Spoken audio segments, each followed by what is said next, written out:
This is HMS Illustrious, the mothership leading her international task group east of Suez. Merlin helicopters are guarding her through these dangerous waters. But she's also about to get her most powerful weapon, the awesome GR9 Harrier jump jet.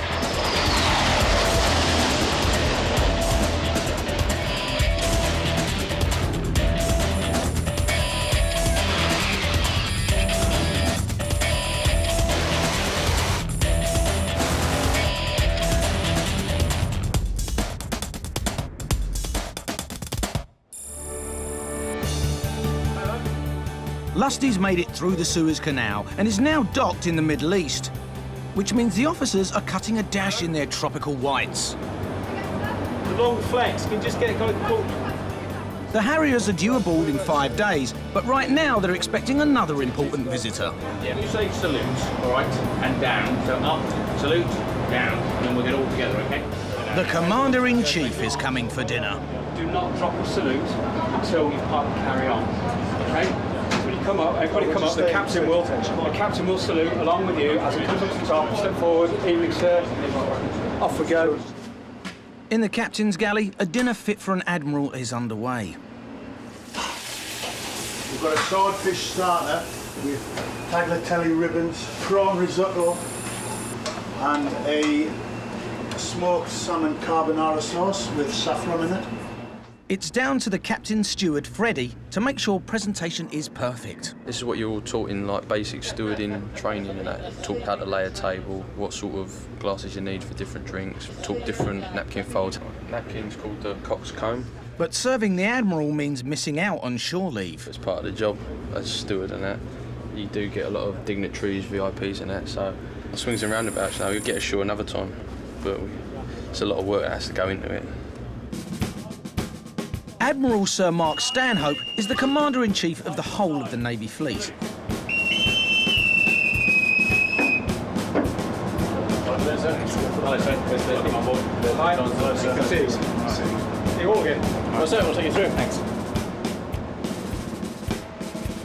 He oversees 104 ships and 35,000 sailors. I have to train them, I have to maintain them, I have to ensure they're stored, I have to make sure that they're prepared and available to be used by the government as they require. Aboard Lusty, he's the next best thing to royalty.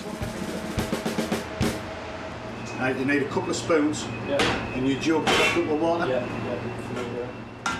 19-year-old Shiner has been drafted in for the night to help the captain's chef. I personally think it's still quite hectic, right, because it's all kicking off now, isn't it? Normally, Shiner cooks quantity, not quality, for hundreds of hungry sailors down in the ratings mess. Down in the main house, about 400 people, but now we're 13. You would stand by. Take from this end, please. Got one to go over here as well, Shane. I don't want that skinny bit on there, mate. Another new recruit for the evening is Shiner's twin sister, Rachel. She normally works in the officers' dining room. Starters went down well, so it's all good so far. There's no shortage of ingredients in the captain's galley. For our main course, we've got a fillet of beef, which has been marinated in dry herbs and spices. We serve that on a flat and a potato with sautéed spinach, roasted red peppers and fennel with a tomato and fennel jam. George's gourmet creations are going down a treat with the Admiral. But deep in the bowels of the ship, there are less savoury matters to attend to. Those toilets, basically, it's like chlorine that's got infected because it's proper stinking. And seriously, right, we need to get unhappy living allowance for this. We need to get paid to live down here. All right. I swear, because it's wrong. OK? All right. Dave Smith, one of the ship's marine engineers, or stokers, has been called in to sniff out the problem. The smell is caused by this toilet. Yeah, that's that problem fixed. There wasn't enough water in the toilet, so obviously the air was coming up through the trap and polluting the smell. All they had to do was flush it. Rachel's finished serving the Admiral and stoker Dave's off maintenance duty, so they're planning an evening in together. No. No. no. That's definitely no. Why do you always go for the gory ones where people get eaten by humans? What's all that about? Choice. If I've got a problem, I know that I can go to Dave and talk to Dave about it, and he'll help me out, and he doesn't judge it. He doesn't judge anyone. He's always so laid back, and he's just lovely.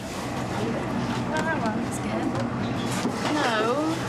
Why would you do that? I'm watching that. I met Rachel when she came on board and that. She's just a good crack. It's a good laugh, yeah. But Rachel's got a boyfriend back home. It can get confusing. I mean, if I didn't love him to bits, then yeah, maybe I would try on with Dave. Can't believe I just said that, but end of the day, if you meet someone that you really like, I personally think you should be with them. If you're even thinking about being unfaithful to the partner you're with at the moment, there's no point in being with them. You might as well not be. That's the way I look at it anyway. Watch this space.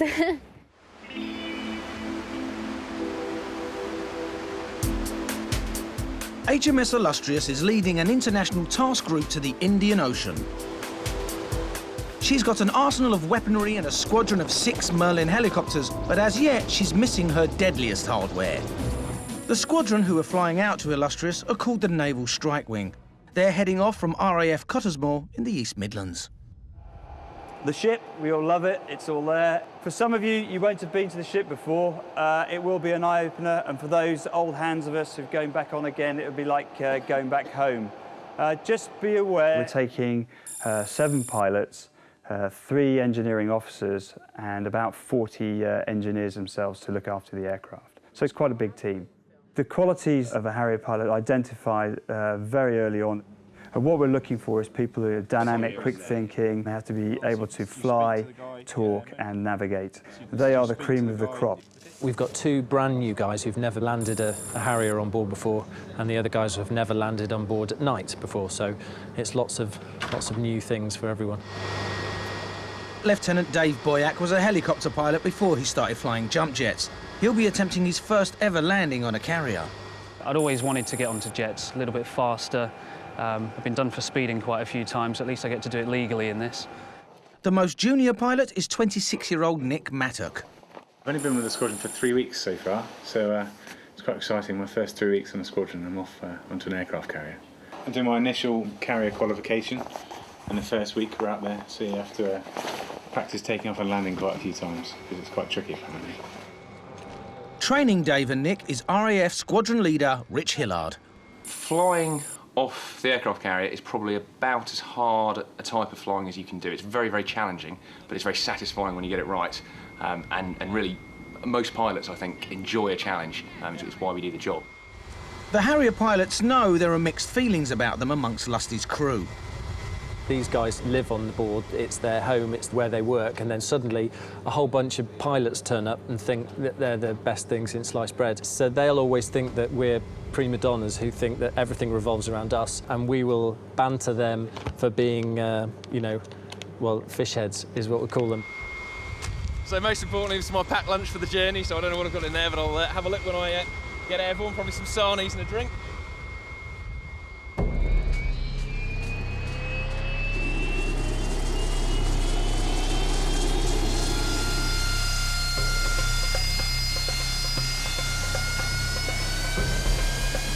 That's got 9721 clear takeoff main, service reading 34012. They'll be travelling at 500 miles per hour, and they'll do the 4,000-mile journey in 2 legs. So, from RAF Cottesmore, they'll have a 5-hour flight to Cyprus, where the pilots can have a rest and the planes can be serviced before heading on to the ship.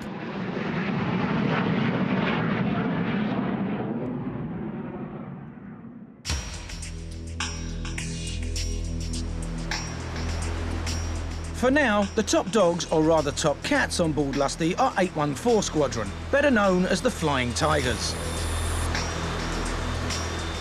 They pilot 6 anti-submarine Merlin helicopters, and they're used to having the flight deck to themselves. It always seems as soon as the jets come on board, then they tend to take priority.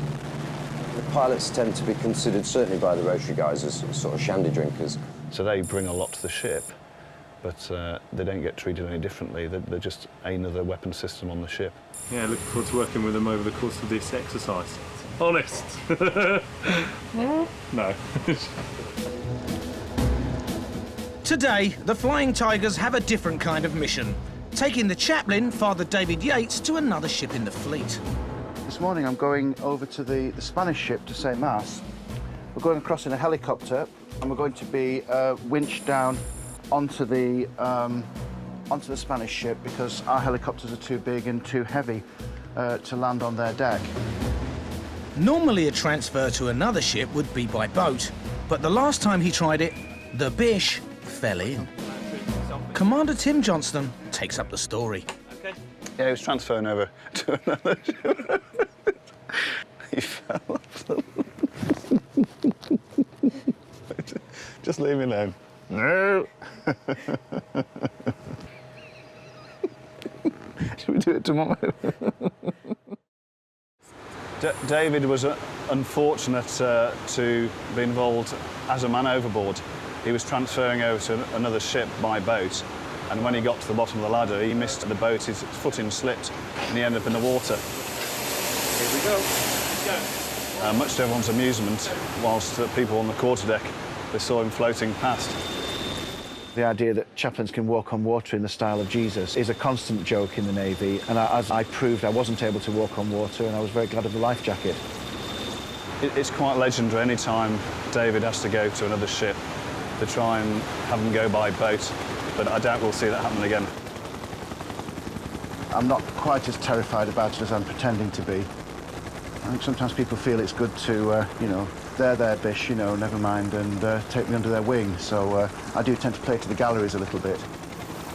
But if I'm honest, the thought of hanging out of a helicopter on a piece of string doesn't really appeal that much, but I'll survive. Safely aboard, the Spanish crew welcomes Lusty's man of God. Cheers. With an offering that settles his nerves. And very nice draft beer it is, too. In the name of the Father, and of the Son, and of the Holy Spirit. Amen.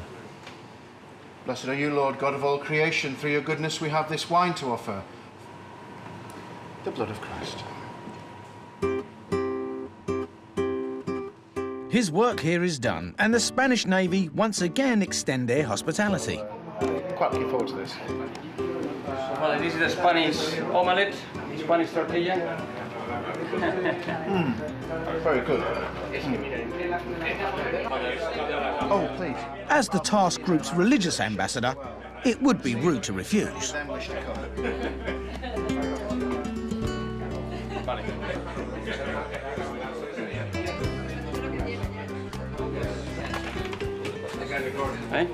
How is the wine? The wine is lovely, very nice indeed.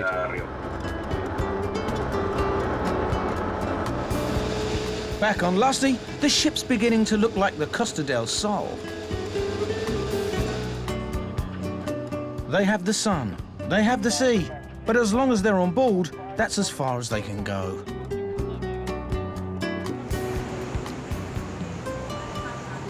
I think it's fair to say in a community of nearly 1,000 people, there's always a chance that relationships could arise, but it's very clear there's a no touching rule on board, and on board the ship there's absolutely no physical interaction between people. People are sensible, they know the rules on board, and in the main they stick to those rules. But Jason Farnsworth has his own hypothetical solution. How would someone get around the no touching rule? If I've seen a bird on a ship, I'd just be like, right. For instance, meet me in this compartment. I bet no one will be in there for about half an hour, and then that's probably how you get around the no touching rule. And then you can probably get up to quite a bit of touching. If you get caught, yeah, fair enough, you get killed. But like, obviously, if you didn't, then I wouldn't do it. I don't think it's right. The no touching rule's proving difficult for Rachel and Dave, who have been getting closer. When you're in like a city street or whatever, you meet a guy, you spend ages like finding out about them, but on somewhere like a ship, you find out stuff about them really quickly. So even though you've known each other, say, a couple of months, it feels like you've known each other a year or whatever. But things aren't going well with her boyfriend back home. I love him to bits, I always will, but it's just hard because I haven't spoken to him in such a long time. We basically agreed that he'll still be there when I get back and everything, but while I'm away, it's best to call it off for a bit, I suppose. It's the best way to put it. But Lusty's a warship, not a love boat. And in the next 48 hours, she'll sail past the war-torn states of the Sudan, Eritrea and Somalia, a failed state, harbouring terrorists. Right, listen in. As I said, this is a general check today, OK? Make sure people have their equipment, and then we're going to run through 1 or 2 procedures, OK? This area is one of the most dangerous areas for piracy in the world, OK? Therefore, there's a high threat to merchant vessels. Part of our job is to conduct anti-terrorist operations and anti-drugs operations. Therefore, every ship within the task group needs to have a boarding team ready to go. Navy boarding parties are made up of volunteers. This is a new group being put through their paces. You can be any trade, any job on board. You can always get detailed off to do boarding party. All different trades. You've got engineers, you've got a writer here who works in personnel, chefs do it as well. You don't have to just be warfare, it can be all sorts. Before they're allowed into a real situation, they're doing some role-playing on Illustrious. But I want to practice both teams. So first team in, do that, OK? Then second team in. Yeah? OK? Cool. But there's a problem with the radios. Right, search the comms are down, sir. No comms at all. That I got from the bridge, and it's dead. PO Knight needs to be aware of that, because that's unacceptable on that. I'll have a go at them when I get up there. When the radios are fixed, there's some confusion over their call signs. Sierra Charlie, this is Zulu Alpha, over.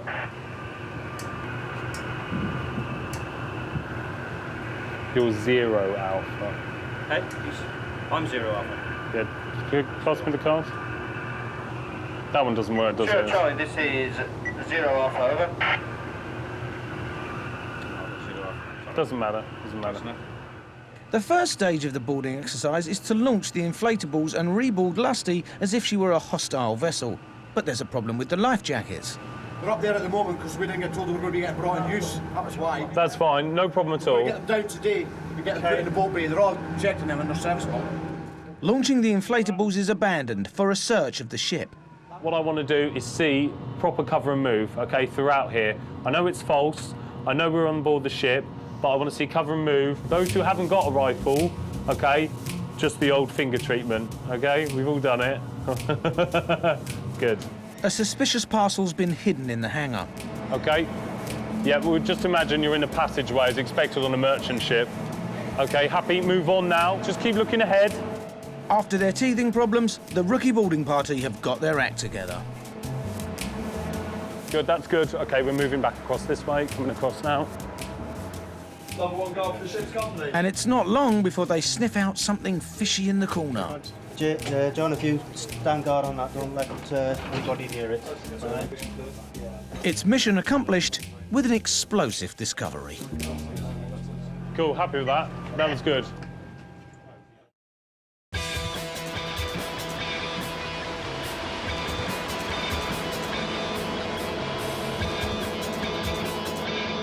Next day, the flight deck crew are getting ready for the big arrival. The Harriers are coming to the end of their journey to join Lusty. Flying with them is a refuelling plane, which rendezvous in the air with the jets at various points on the journey. The tanker takes 10 minutes to fill up each jet with 8,000 litres of fuel. The final leg of their journey from Cyprus will take over 3.5 hours. The Harrier Squadron's newest pilot, Nick Mattock, has already arrived by a less glamorous mode of transport. It's quite exciting to be back on the ship, especially being one of the guys going to be flying off it back on. Yeah, it's quite good fun. Got a speedboat out from the dock and climbing up the side on a rope ladder, so it's all very nautical. All right, but it doesn't look as though it's meant to be there. It shouldn't be there. Right, carry on, eyes down. It's not a Sunday morning stroll. The flight deck crew do their final check for FOD, or foreign object debris. And it's flight deck officer John Llewellyn's job to make sure the runway's spotless. Picking up any loose articles or any items that are liable to damage an aircraft engine or personnel on the flight deck. It can range from a piece of ground equipment that just hasn't been secured properly to paint flecks that could be ingested or get blown into someone's face. Yeah, I've seen a whole squadron written off. 8 jets in a row because they didn't clean the deck properly after it came out of a refit. That was a nightmare. Flight FTO, for the jet recovery, plan A obviously into the graveyard. I'd like to put all 4 jets in there. All positions, Flight Co, Shekan, on deck. Oh, there they go. There they come. Eyes left, sir.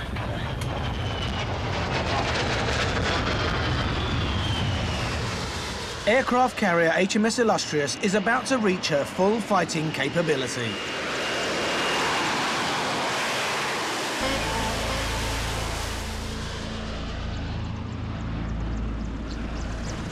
Already on board is newbie Harrier pilot Nick Mattock.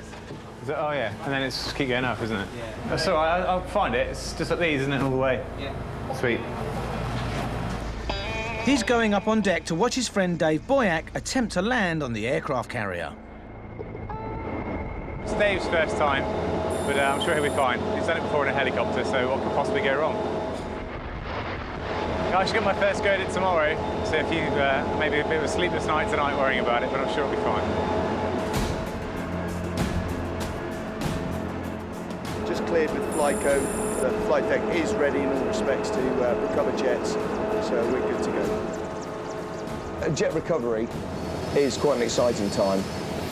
If you can imagine, these are flying bricks now. They are literally being held up by jet power, and there's a lot happening, and it's happening very fast. As the Harrier pulls alongside Illustrious, its Rolls-Royce Pegasus engine, running at full throttle, is producing 22,000 pounds of thrust, enough to lift 10 cars off the ground. Almost its entire engine thrust is diverted downwards through its 4 main nozzles. But this isn't the clever bit.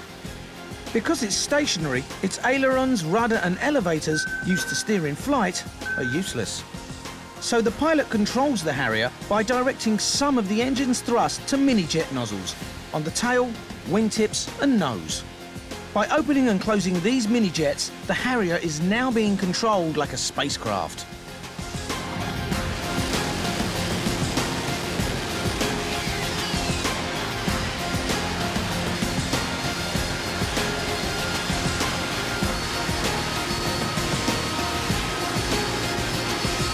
Last down and making his very first deck landing is Dave Boyack.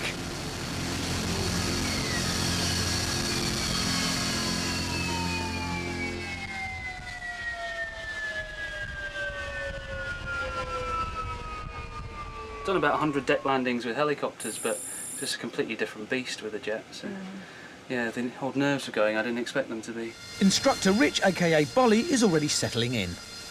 On the long transits that we do, you can put the autopilot in, which does mean that you don't have to physically be flying the aeroplane constantly. You've got time to get a bottle of water out of your bag. You know, you can even read a couple of pages of a book or something as you're going along, or play Trivial Pursuit over the radio, listening for questions. Probably the hardest thing, of course, is if you need the toilet. If you do, I haven't got one to show you, but there are little, we call them pee bags, which are just plastic bags with a tube on the end and some foam in. And after a lot of unstrapping, which I'm not going to demonstrate to you, you can potentially have a wee and then put it somewhere at the side of the cockpit. You're going to love that, aren't you? You're going to absolutely love that line. With all 4 Harriers now safely down, all eyes are on Nick for his first deck landing tomorrow.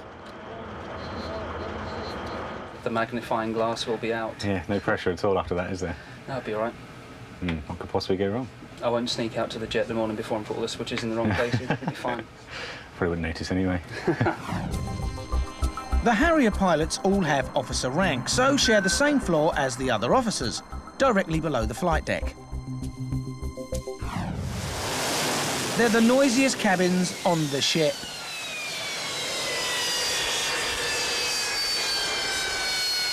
That tends to wake you up if you're here and you've got about 4 foot above your head, several thousand pounds of thrust landing, all the deck heads shake. In fact, I had to re-secure this one because I joined a friend of mine who lived in the cabin opposite, said, oh, come into this cabin. Fine, came into this cabin not knowing this, and it landed and the deck heads fell off and promptly hit me on the head overnight, which was nice. bit of a wake-up call. I don't think it's that warm up here, to be honest with you. Noise isn't the only problem. It's boiling hot in the cabins, even when the air conditioning is working. It's quite warm up here at the moment. I wouldn't say it's roasting, but it's quite warm. Luckily, stoker Dave Smith is on hand to fix it. I don't think I would like to sleep up here. I haven't stuffed anything up my air conditioning unit. Give it a smash. Oh, it's going to have snags, this. Hopefully, once we take this baffle out, as you see, if there's any problems with it, and hopefully this flow should be less restricted. Right, go for it. It's not just the cabins that are hotting up. The temperature's also rising between Dave and Rachel. Fair to say that me and Dave are really close. I'd say me and Rachel are a couple, yeah.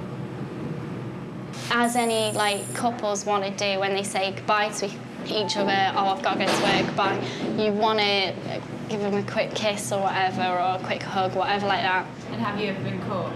No, I've never been caught. Never done anything to get caught out. Girls down the mess, they've got to be out by 10:30. It's not allowed down here after that. Because there's too many naughty stokers having sleepovers with friends on their racks.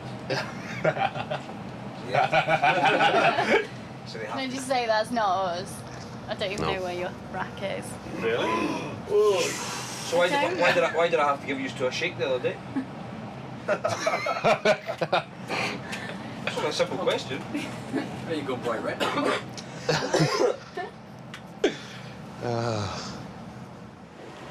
I'll see you tomorrow. Yeah. I'm working here. Yeah. All right. I'll see you later. Catch you later, lads. See you in a bit. See you later. Bye.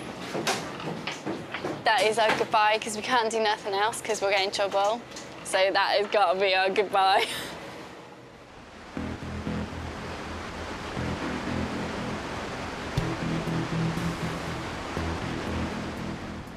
It's Nick's big day. He's about to attempt his first takeoff and landing from the aircraft carrier. Yeah, I got nervous. Didn't sleep very well last night. It's all a bit apprehensive. Saw Dave do it yesterday, so he got rid of a few of the nerves. But yeah, it's quite nerve-wracking, really. The jets are fueled and ready to go. For many of the deck crew, this is their first jet launch, and tension is high.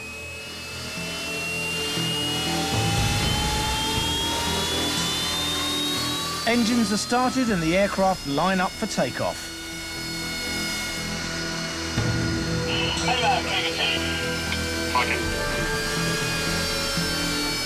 So check's complete. Let's launch the jet. Roger. Launch the jet.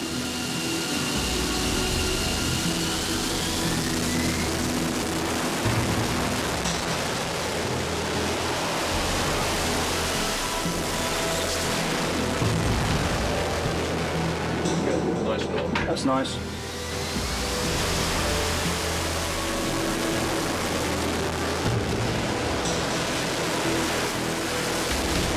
Dave and Bolly are airborne.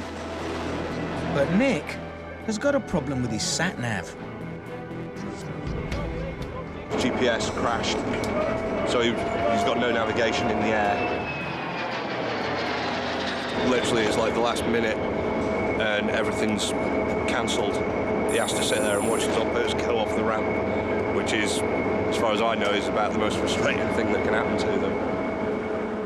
Couldn't get the announce system in the jet to work properly, so couldn't go, unfortunately. A bit annoying. Nick will just have to wait another day for his first takeoff from an aircraft carrier. 4 floors below the flight deck, the captain's galley is an oasis of calm.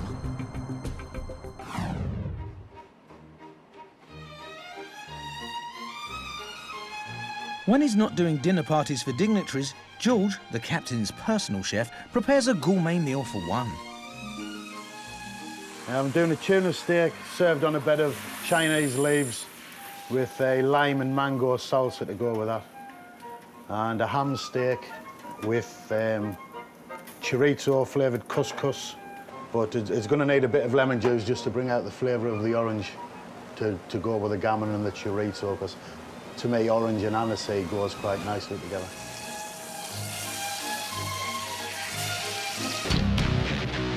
Two floors further down, in the ratings mess, you can forget finesse. This is cooking on an industrial scale.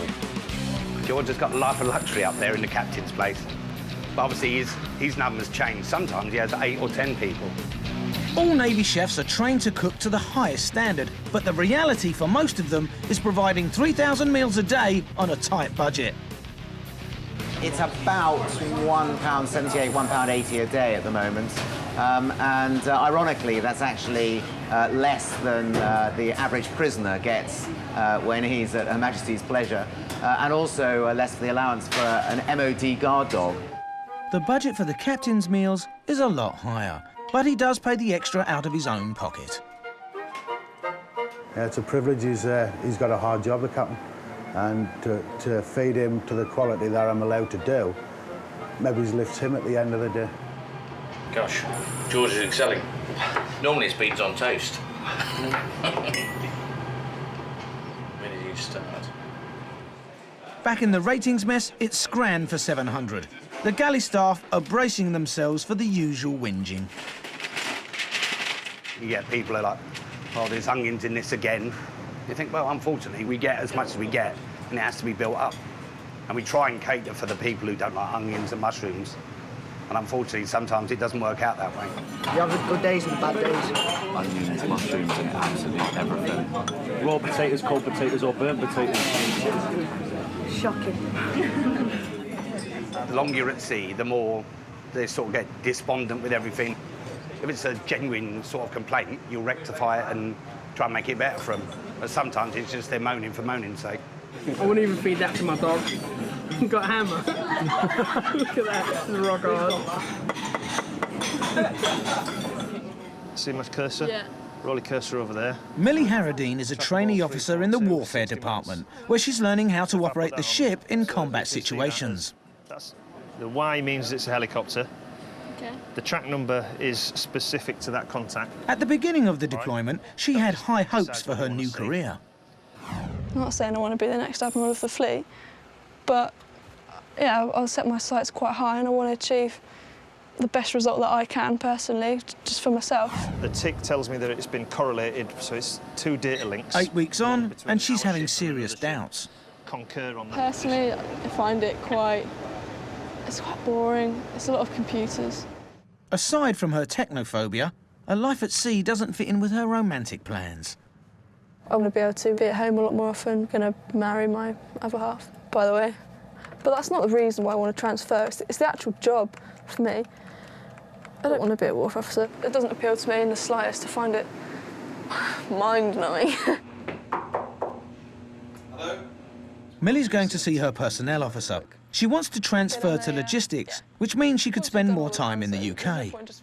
Appreciate that. I mean, one of the most difficult things about your situation at the moment is obviously the Royal Navy as a whole is short of female warfare officers, and obviously we're quite overborne with female logistics officers, which makes it that much more difficult for you. Apart from obviously changing sex, there's not a lot we can do about it. OK, thanks very much. No problem. Training Millie for 18 months has cost the Navy around £60,000. It's quite difficult. We've obviously invested quite a lot of money in her as a warfare officer already, so it will be difficult for her. I do hope for the best, but I mean, it's going to be hard and it's going to be a challenge. Nick's sat-nav is fixed, and once again he's preparing for his first flight off a carrier. Quite an exciting day, quite a big day. I've been on squadron for 3 weeks, and sort of a combination of all my training, and then finally land on a carrier. I'm shitting myself, really. And he's not just taking off and landing, he'll be flying an air defence exercise. So I'll pretend I'm coming in to do an airstrike on the ship, and they'll obviously be trying to fight me off and shoot me down. And I'll be using certain manoeuvres and chaff and flare and things to try and defeat their radars, but I don't think I'm going to get anywhere near the ships. There's quite a few of them out there, and I'm sure they'll shoot me down a long way out. Nick's friend Dave Boyack and instructor Bolly are also taking part. I think the day you stop learning is the day you should stop doing the job, really. So, you know, the most experienced Harrier pilot in the world will always be learning something every trip he does.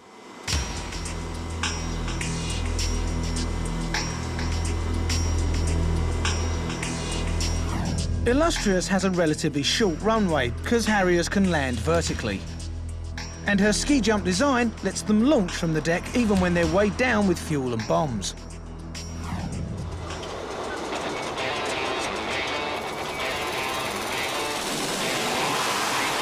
First off is Dave, then Bolly, and finally Nick makes his first ever deck takeoff.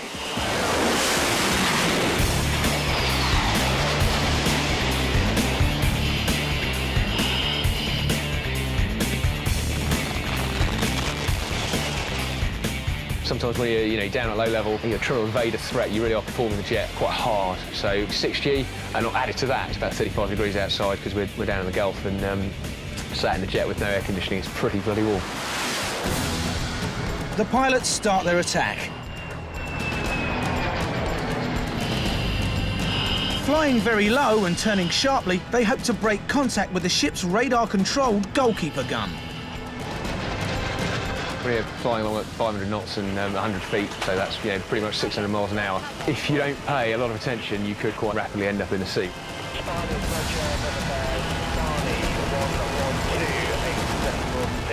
Going around the corner, pulling hard on the jet, it's like a racing driver in his racing car when he goes round, getting lateral G. Cougar 3, turn left, heading 180. Pull up! Pull up! If you pull too hard, you'll actually eventually grey out, the blood will drain from your brain.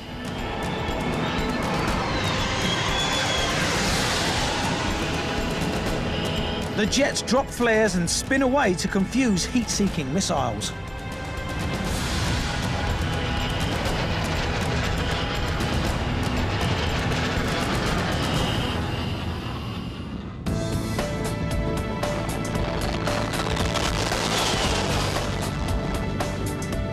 Now for the tricky bit. Nick's lining up for his first ever deck landing. Point 3. Good, roger.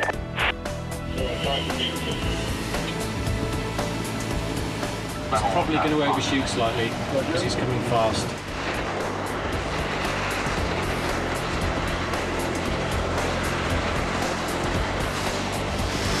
Lieutenant Commander Toby Everett is in flight control to guide the jets in.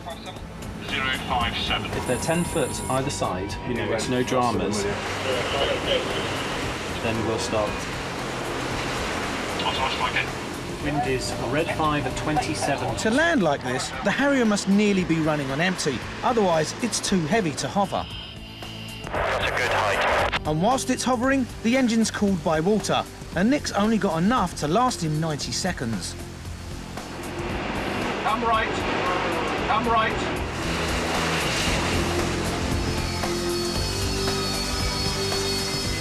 Nice work.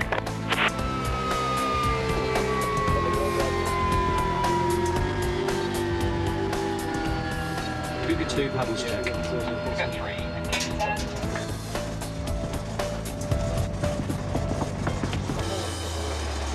The landing's definitely more alarming. Takeoff, you just sort of get launched off the end and it's fine. But landing concentrates the mind a little bit.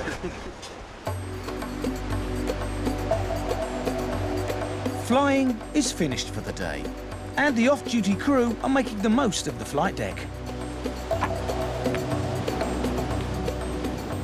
For team sports enthusiasts, the PT department's hosting an alternative. OK, first game on! Naval Strike Wing 2 versus WE1! What we're doing is having an afternoon of deck hockey in the glorious sunshine. It's just good to let off a bit of steam, a bit of inter-department, inter-domestic rivalry. Basically to find out who is the best deck hockey team. Generally just people are just sort of trying to get a day off work. OK, hold your stick on top of it, white, green ball! It can be quite violent at times, hockey sticks and people barging around. Without the proper kit, the players have managed to make do. Well, we've gone for a composite design using various cardboard-based materials, mostly. Gaffer tape, and basically whatever else we could find. The shoes are the most important, though. Let's go on to the shoes.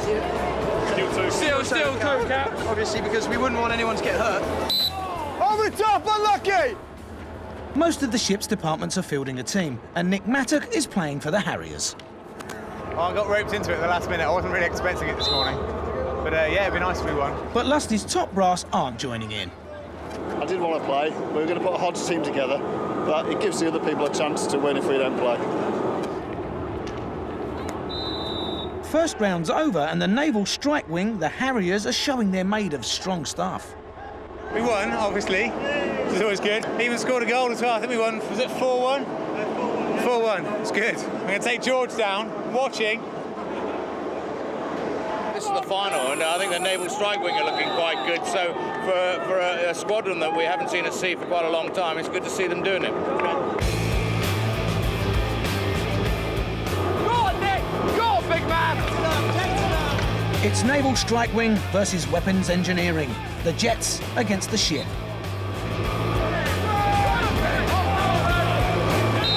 It's 2-2. The game and the whole competition goes to the golden goal.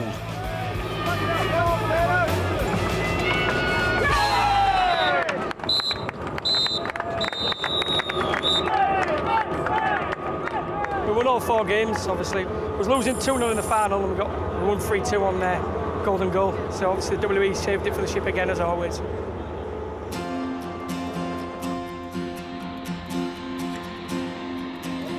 But Millie Harradine's not having fun. She's having a career crisis. It looks like her transfer request to logistics has been turned down. I do know that they're going to say no, but it's not official yet. I don't want to wait 2 months till it is official. We're just wasting time as far as I'm concerned, just treading water. Because I'm still technically under training, I can leave today if I want to. And that's what I'm going to do. So that's me, basically. And it's a convenient moment to go, because the ship's back in port in the Middle East. Hello. Hi, sir. Come in. Come to speak to you. OK. About my life. She's brought her letter of resignation to Ian Taylor, her training supervisor. I can understand your motivation. I think it's a shame that you feel this way. I don't want to do warfare. I know that. I'd rather go outside. All right, Cool. Millie. Brilliant. Thank you very much for that, sir. Yeah, I know you tried. again. Yeah, we did try, certainly. Yeah, I know. All right, thank you. Thank you. I'll go and pack. But she's got a lot of potential to do very, very well in the Navy. It is a shame. I am disappointed. I feel quite relieved, quite good. Made the right decision. I'm not really sad, don't have any regrets. After 18 months of training, Millie abandoned ship and the Navy.